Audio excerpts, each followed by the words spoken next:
തളിക്കുളം സ്നേഹതീരം ഉൾപ്പെടെ തകർന്ന റോഡുകൾ പുനർനിർമ്മിക്കുക എന്നാവശ്യപ്പെട്ട് മുസ്ലിം ലീഗ് തളിക്കുളം പഞ്ചായത്ത് കമ്മിറ്റി സൗജന്യ തൈലം വിതരണ സമരം സംഘടിപ്പിച്ചു.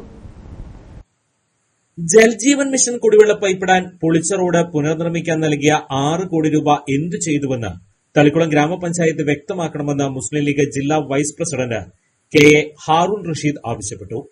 മുസ്ലിം ലീഗ് തളിക്കുളം പഞ്ചായത്ത് കമ്മിറ്റി നടത്തിയ സൗജന്യ തൈല വിതരണ സമരം ഉദ്ഘാടനം ചെയ്യുകയായിരുന്നു അദ്ദേഹം. 5 കോടി രൂപ അനുവദിച്ച് സ്നേഹതീരം മുതൽ പൂങ്കുന്നം വരെയുള്ള ഈ റോഡ് റബ്ബറൈസ്ഡ് റോഡാക്കി.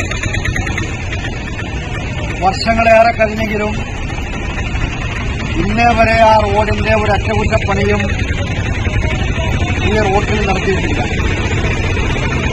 ഇപ്പോൾ ജൽജീവൻ മിഷന്റെ കുടിവെള്ള പദ്ധതിക്ക് റോഡുകൾ പൊളിച്ച സാഹചര്യത്തിൽ തളിക്കുളത്തെ സ്നേഹതീരം റോഡ് ഉൾപ്പെടെ എല്ലാ ഗ്രാമീണ റോഡുകളും പൊളിച്ച് മനുഷ്യനെ സഞ്ചരിക്കാൻ പോലും പറ്റാത്ത അവസ്ഥയിലാക്കിയിരിക്കുകയാണ്. കരാറിൽ ഏർപ്പെട്ടിട്ടും അല്ലാതെയും നിരവധി റോഡുകളാണ് തളിക്കുളത്ത് സഞ്ചാരയോഗ്യമല്ലാതെ താറുമാറായി കിടക്കുന്നത്.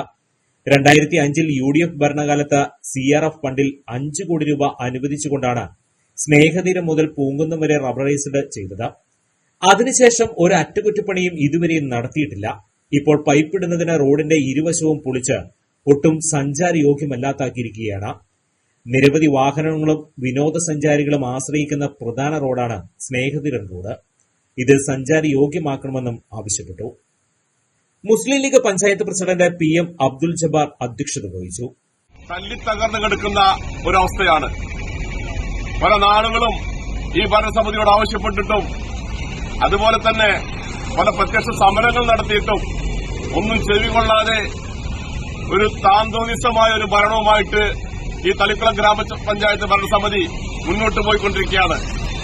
പലതരത്തിലുള്ള അഴിമതികൾ ഈ തളിക്കുളം ഗ്രാമപഞ്ചായത്ത് കേന്ദ്രീകരിച്ച് നടന്നുകൊണ്ടിരിക്കുകയാണ്. നിയോജകമണ്ഡലം secretary KS Rahmathulla, VK Nasar, BB Abdul Razar, AH Nasar, KS Subair, Sulaiman Haji, AA Hamza, EH Khalid തുടങ്ങിയവർ സംസാരിച്ചു.